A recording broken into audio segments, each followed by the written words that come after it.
প্রভু আজকে মনটা ভীষণ উচটন, তাই তো মনে মনে স্থির করলাম আমি তাই দয়া করে আপনি একটু আমায় কৃষ্ণ কথা শোনান না। কি বললে দুর্গে? আজকে তুমি কৃষ্ণ কথা শোনার জন্য ওই হিমালয় ছেড়ে কৈলাস ধামে এসেছো?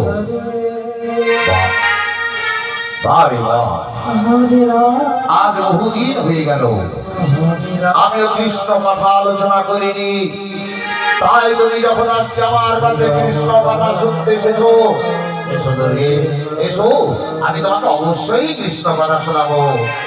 এমন সময় উপস্থিত হলে কৃষ্ণদেব মহেশ্বর।